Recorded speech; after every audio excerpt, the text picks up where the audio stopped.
Hey, heute komme ich mal mit einer steilen These zu dir. Ich behaupte nämlich, dass dich niemand verletzen kann, ohne dass du es ihm erlaubst. Das klingt jetzt für deine Ohren wahrscheinlich ziemlich verrückt. Ist es in gewisser Weise auch. Also verrückt. Tatsächlich möchte ich in diesem Video deine Perspektive verrücken und dir eine völlig neue Sichtweise auf die sogenannten Verletzungen, die andere dir zufügen, anbieten. Also bleib dran, du wirst staunen, wie sich deine Welt und deine ganze Emotionslage verändern werden, wenn du das anwendest, was ich dir hier zeige.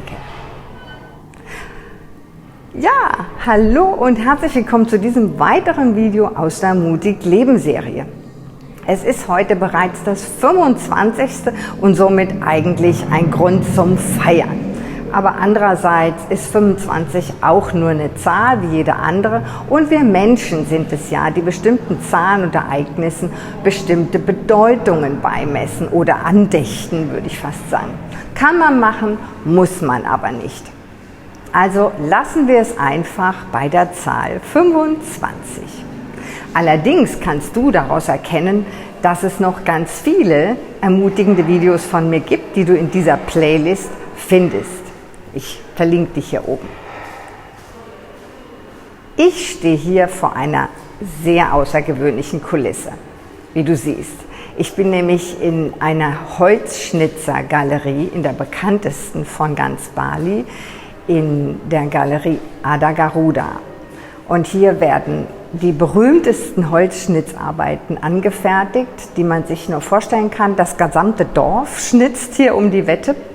Und diese Galerie hat es aber geschafft mit ihren außergewöhnlichen Werken. Ich mache da jetzt gleich mal einen Schwenk und zeige dir davon einige, obwohl das mit dem Licht nicht so einfach hier ist. Die haben es in ganz bekannte Naturkundemuseen in aller Welt geschafft und deswegen bin ich auch hier.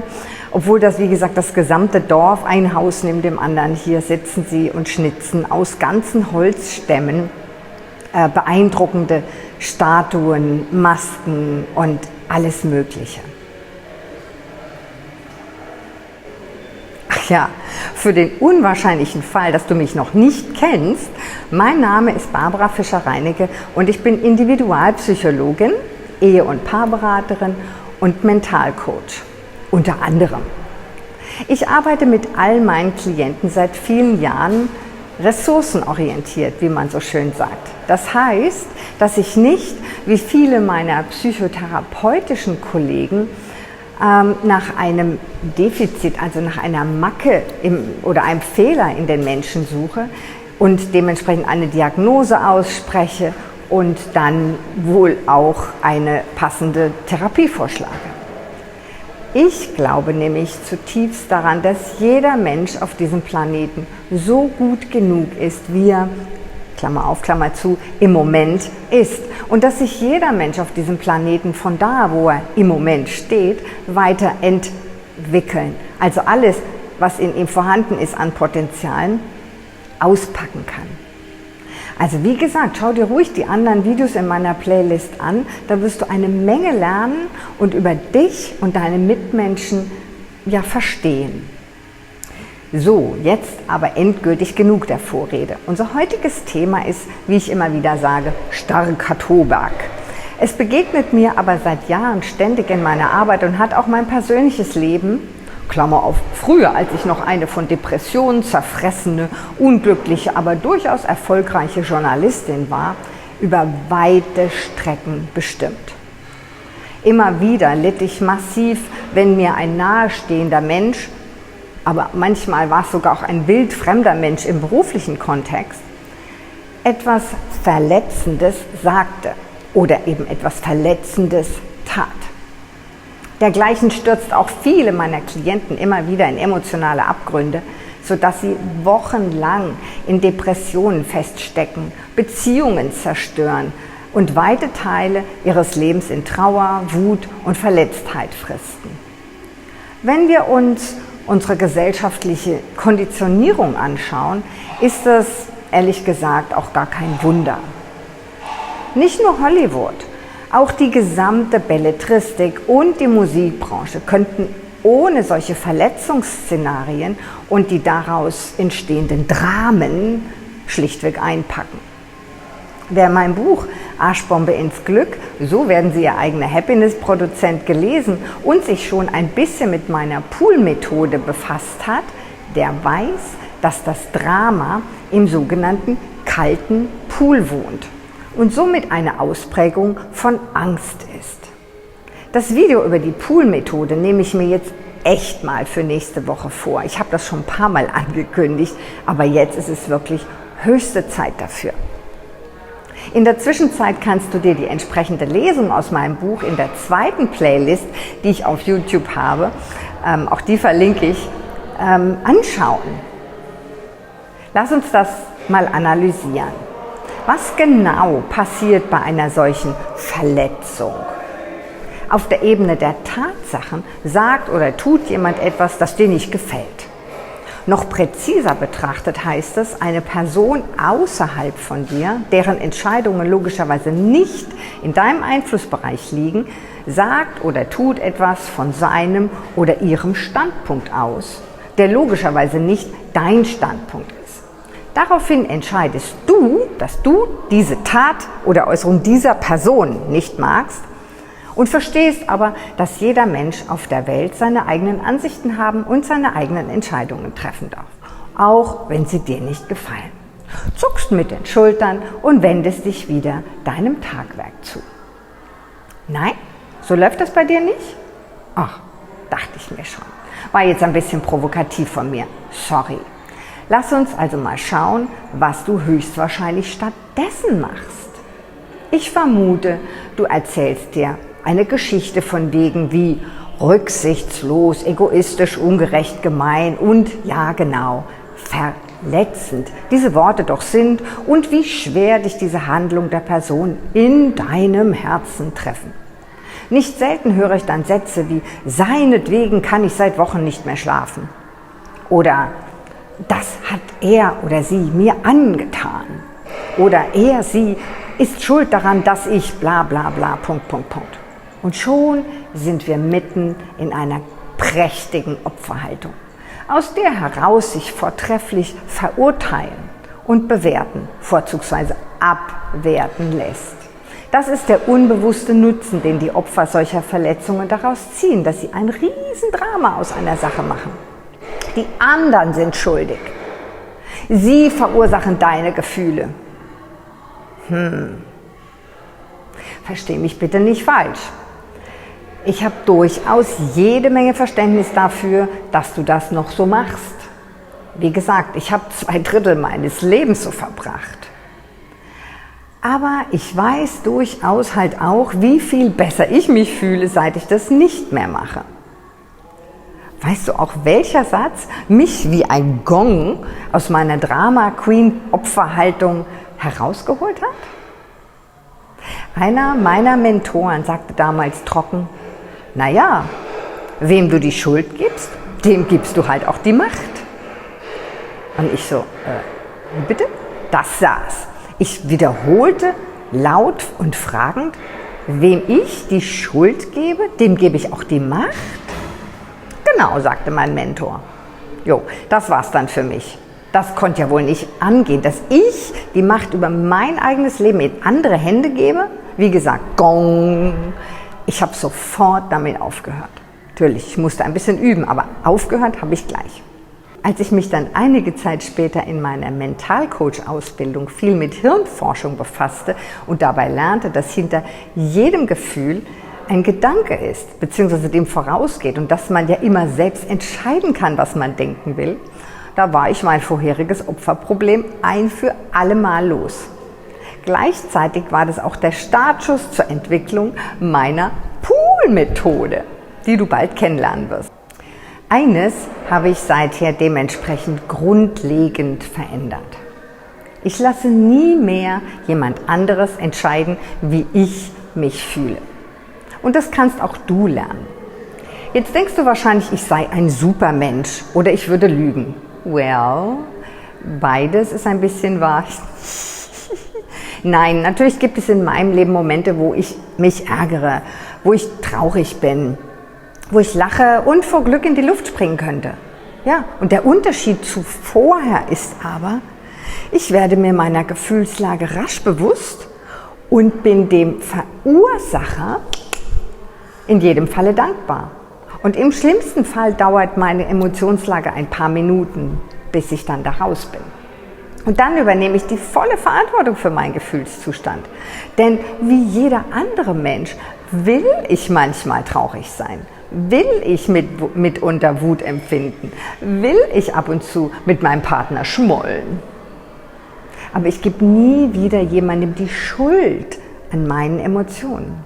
Ich weiß ja, und genieße es auch regelrecht, dass ich sie selbst herstelle. Deshalb heißt mein Buch ja auch im Untertitel, so werden Sie Ihr eigener Happiness-Produzent. Wir erzeugen unsere Gefühle immer selbst. Ja, dann sollten wir doch auch immer die Verantwortung dafür übernehmen, findest du nicht? Ich würde dir an dieser Stelle gerne noch ein anderes Bild anbieten.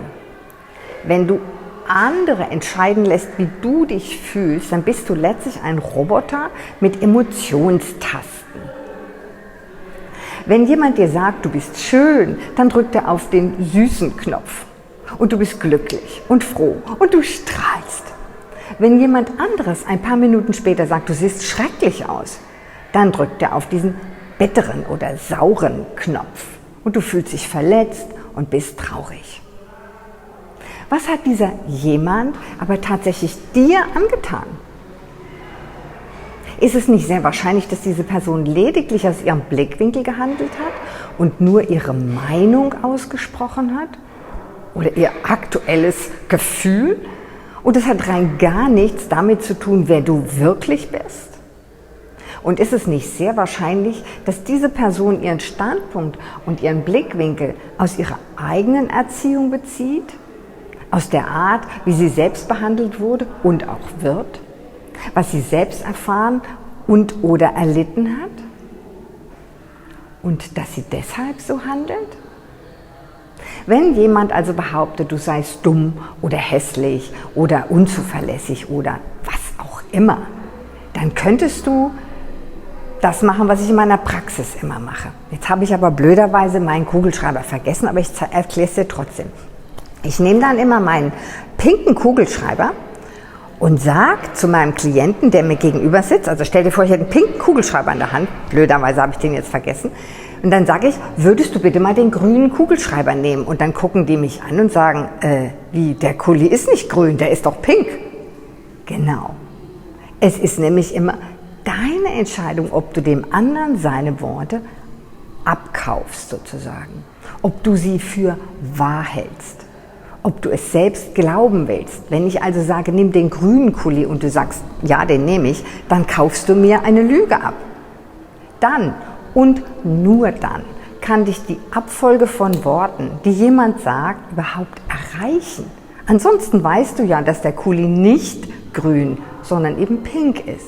Dass du also nicht dumm bist, nicht hässlich und nicht unzuverlässig. Du weißt dann ja, dass du es wert bist, von dir selbst nicht so zu sprechen, dich selbst zu lieben und zu wertschätzen. Und wenn du das im Moment von dir selbst nicht behaupten kannst, dann liegt das wahrscheinlich daran, wie du in deiner Kindheit oder Vergangenheit behandelt wurdest oder dich hast behandeln lassen. Dann ist es höchste Zeit, dass du anfängst, dich selbst zu lieben und zu respektieren. Erst dann kannst du gelassen damit umgehen, wenn andere es nicht tun. Erst wenn du selbst aufhörst, schlecht von dir zu denken und schlecht mit dir zu reden, werden andere es auch tun. Warum fängst du also nicht direkt hier und jetzt damit an? Nimm dich jetzt sofort selbst in den Arm, schlinge deine Arme um dich und sage laut, ich liebe und achte mich so wie ich bin. Oder ich bin ich und so wie ich bin ich gut genug. Du kannst dir hierzu auch gerne das Video Nummer 2 mit dem Titel Mut zur Unvollkommenheit anschauen. Ich verlinke das hier oben. Da wirst du auch noch mal ein paar Erkenntnisse vielleicht draus kriegen. Wenn dir das, was wahrscheinlich ist, noch schwerfällt, dann kommt Schritt 2. Atme tief ein, halte die Luft kurz an und sage, während du langsam ausatmest, auch wenn ich noch nicht weiß, wie ich mich selbst wirklich lieben und all den Schmerz der Vergangenheit loslassen kann, so weiß ich doch, dass ich mich jetzt dafür entscheide, genau das zu tun. Und ich lösche alle Negativität, alle Traurigkeit, alle alten beschissenen Gefühle aus meinem System.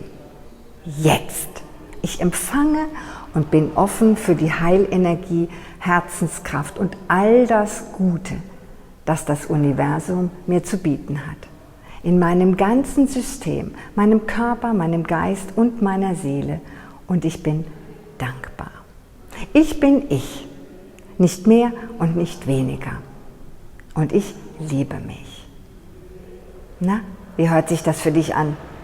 Wahrscheinlich noch ein bisschen befremdlich, aber glaub mir bitte, ich habe solche Prozesse in vielen Gruppen und Einzelsitzungen begleitet und angeleitet.